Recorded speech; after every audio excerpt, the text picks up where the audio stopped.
And our third segment, very hot topic around Peekskill, the movement of or proposed movement of the Jan Peek Shelter to Washington Street. We're filming right now on November 27th. Last night at the City Council meeting, things got very heated. Let's listen to what Mayor Rainey had to say to a citizen at the conclusion of the meeting. Let's go to the tape. All right. Being that there are no more being said, I do want to leave off on one note.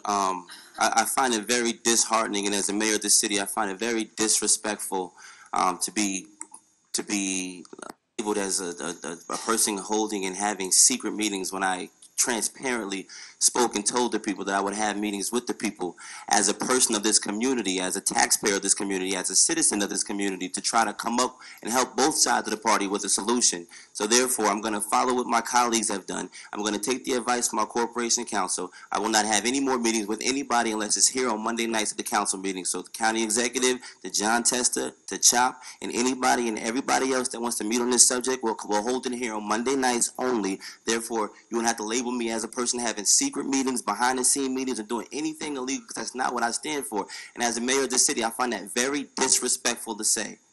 That was unnecessary and disheartening. I have never carried myself like that. I've been open to anybody in this community at hours of the night that doesn't even make sense to be open to. I've given myself, I continue to give myself, and I will continue to give myself to anybody that wants to reach out and speak to me. I spoke to members of the community that are opposed to the shelter. I spoke to members of the community that are for the shelter. I've been very neutral, and I continue to be neutral until we get to the facts of everything. When it down to the council, that's when we'll make our decisions. But since I'm being labeled as a person having secret meetings, behind the scene meetings, I will not have any more meetings any further unless it's at the council meeting on Monday nights where everybody can see it. I will make sure that way we can stay completely transparent. I apologize to my council if me having that meeting put you guys under any siege or under any fire. That was not the purpose of those meetings, and I thought that was made clear, but I guess it wasn't. On that note, I make a motion to adjourn this meeting. All in favor? All right. Good night. What apparently precipitated basically a meltdown by the mayor at the conclusion of the meeting was a citizen, Brian, we've had him on our show, yes. Just kind of wanted to pinpoint him down. The mayor has gone on saying, well, I'm working behind the scenes and working to get a solution to this homeless shelter thing. And Brian just simply pressed him on who he'd been talking to, what he'd been saying, who are these conversations, because it's not with us. And basically during the body of the meeting, the mayor said, well, I really haven't been talking to anybody. And okay, the meeting went on after that, and then when they're just ready to adjourn, the mayor went into this outburst at a citizen. And basically, you recall a few weeks ago, everybody met with County Executive Latimer, John Testa, our county legislator, and he was amenable to brokering a deal. Let's sit down and see if we can solve this thing. Sure. According to the mayor's statement, there's no deal. It's on them. They can go ahead and you can meet with them. He's not going to meet with anybody unless it's in the council chambers. On a Monday. On a Monday. At the council. At the council chambers. Yes. So he's not talking to anybody. He's not brokering any deals. So what brought that on? Any ideas? I think he's pressed here. He's talking about, a solution, but how's he winning the solution? One way, he tees off the C.H.O.P people who are his big supporters.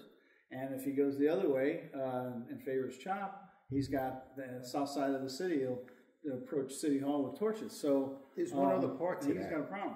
That throughout the course of his administration in a short time, it's been a year now, the big hot button topic has been transparency. And I think once that was set before him, all of a sudden he took umbrage to it. And basically, he said, we're transparent. If you can find out something I'm not transparent about, tell me about it. But as far as I'm concerned, everything is out on and open. Yeah. And then he's going to stop talking to anybody. So, look, this thing, and what is unfortunately happening, I think, in this process, it's getting more and more divisive.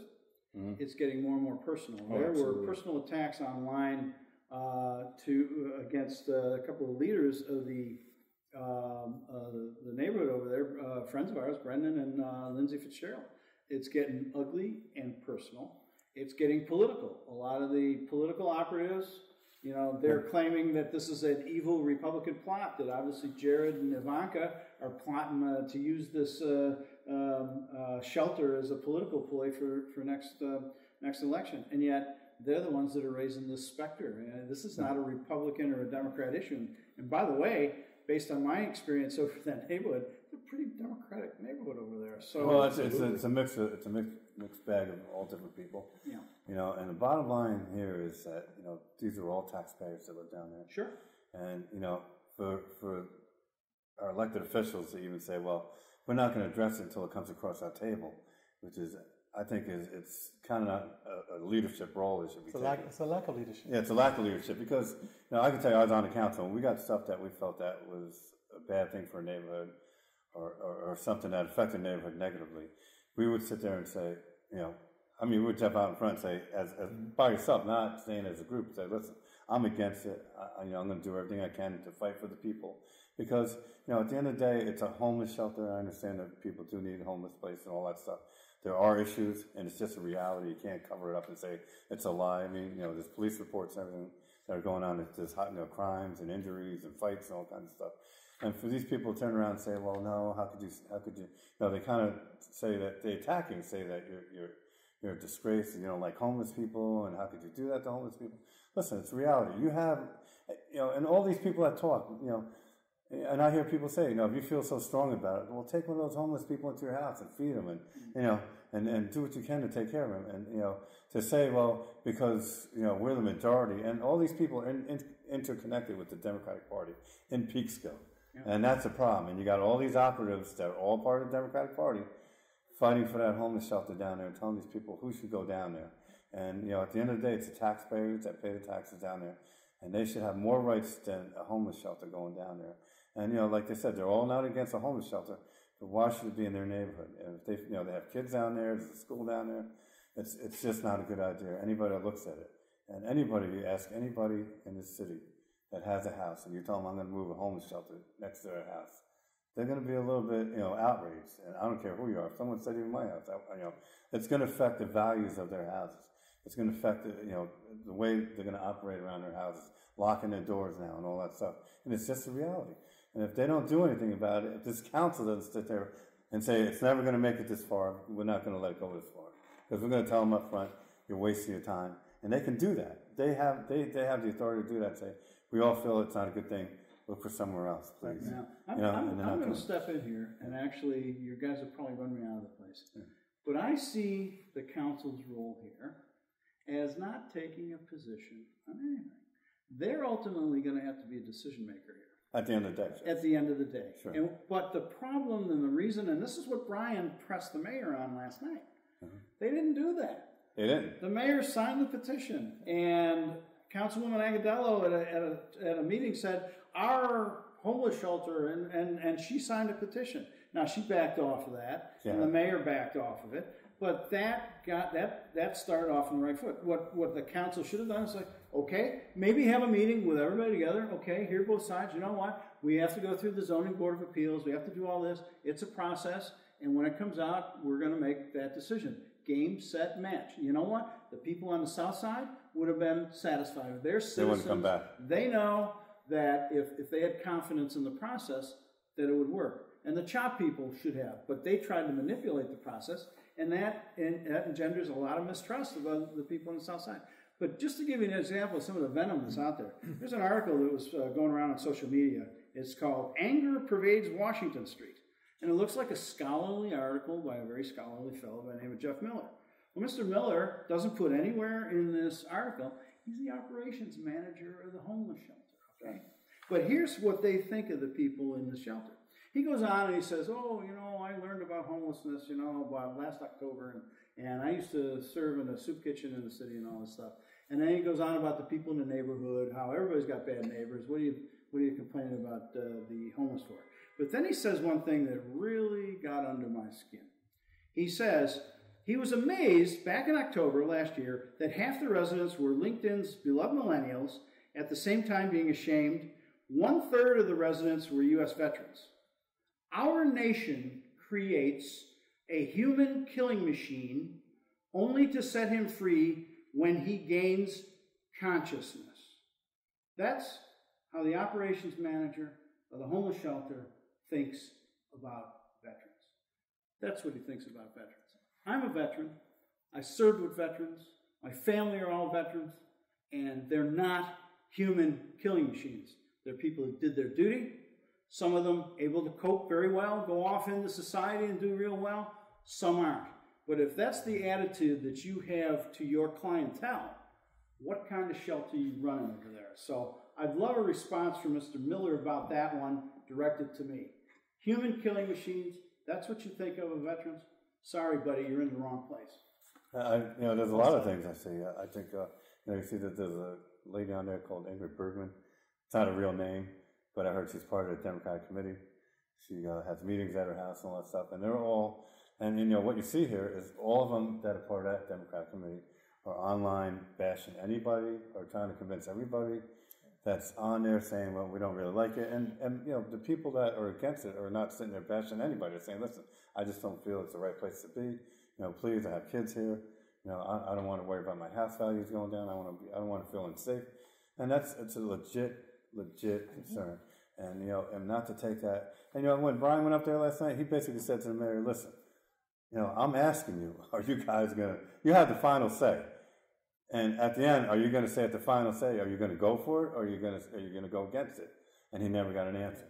And that's what he was asking. And their answer is, we don't know until it comes in front of us. Well, they know it's going to come in front of them eventually, period. So why don't you let them know how you feel, one way or the other, at least be honest with them, say, well, we're for it. Save people a lot of money, save them a lot of sleepless nights. Let them know what's going on, where you're heading. And I think they've made their position known, but because it's not the popular position, they're feeling uncomfortable because the heat's coming. Yeah. Well, I commend the people in that neighborhood. They're getting organized. And you know what they're doing?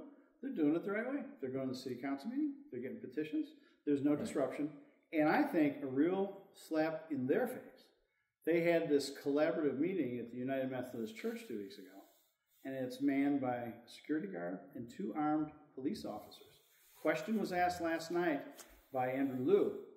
Who paid for the police officers? I can tell you this. No, the city manager says, we'll get back to you on that. We don't want to put anybody on the spot. Are you kidding me? The city manager doesn't know who paid for it? Why would there need for police officers at a peaceful gathering where there was another gathering, I think, on Washington Street at this guy's Motorplay D's or whatever that is. Well, the neighborhood had it down there. And there was a lot more people there, and there were no police presence and no problems there. And I don't think there were any problems at the Methodist Church either. No. So why was there a need for police presence? It seemed almost overwhelming to the people who went there that they felt that they were compelled to be subordinate to the meeting. And I can tell you this right now, I know for a fact that the 2 police officers that were brought in were paid overtime because it wasn't their normal shift. So they were paid to be there. They got paid overtime to come in. They were dedicated to that position. But the whole problem is, and I like Richard. He's a great guy. I think he's a great city manager. But, when someone asks you that question, I think, people realize what's going on. And they're going to say, well, who authorized this to happen? Who asked the police officer to be down there, and who authorized it? The police chief took the bullet. He did it on social media. He said, it was my decision. Well, ultimately. And then somebody talked to him, obviously, and said they wanted police. One thing about it is that it seems when a tough question is asked, they never have the answer. Well, they'll say, we'll get back to you. They don't have the answer to it. They say, we'll get back to you, but they never get back to you. And that's the lack of transparency. As the taxpayers, our money is being spent, we want an answer. You have to have an answer for us. Yeah. And it's continued, well, I'm going to get back to you, and you don't get back to us, what are you hiding? I hate to say, what are you hiding, but give us an answer. How many times does George Andak's got to go there and say, hey, are they shutting down, the cable vision, or aren't they?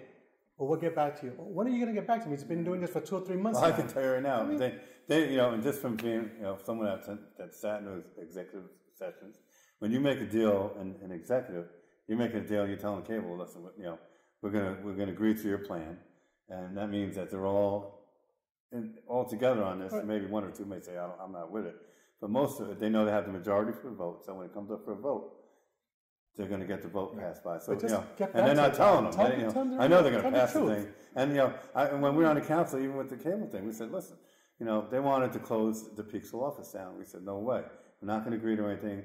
As long as you have that office, if we close that office, we're not going to do it. And And they didn't fight for that, and that's another thing I feel that they just let the people down on. Well, I think that the homeless shelter is a story to be continued. It's going to go. This is really going to be, a bad thing. And we'll have to see how it ends. So, if you have any comments, please let us know on Facebook and YouTube. As we come to the end of the first year of Up and About with Peekskill United, I'd like to introduce our cameraman, John Segura, who keeps us going, edits all of our stuff, and just makes us all look really good. John, I thank you very much, and you've done a great job with us. It's been a pleasure, guys. Yeah, thanks. That was great. You're doing an awesome job. Yeah, Fantastic. thank you so much. Thank you. Thanks for making us look good. Guys, on December 7th, Friday, you'll see me at Walmart from 1 to 2, ringing the bell for the Salvation Army. Please come on by, help us raise some money for good causes this holiday season, and we wish you the best also on this holiday season. Thank you. Okay, I know I've been told that Dunbar Heights is going to get their gas shut off, and during the holiday season, I think that's not a great idea, so maybe somehow the city can get involved and help these people out, because nothing worse than not having anything to cook with, and I believe they're going to get hot plates down there. I'm not sure, but this is what I'm hearing. But the other thing is I want to wish everybody a happy holidays, Merry Christmas, and Happy Hanukkah, and all the good stuff, and enjoy your holidays, and God bless you all. It is that time of year. It's Christmas. It's time to get together with families over the holidays. So make sure you do that. Spend some time with family and friends, and look back on the good times.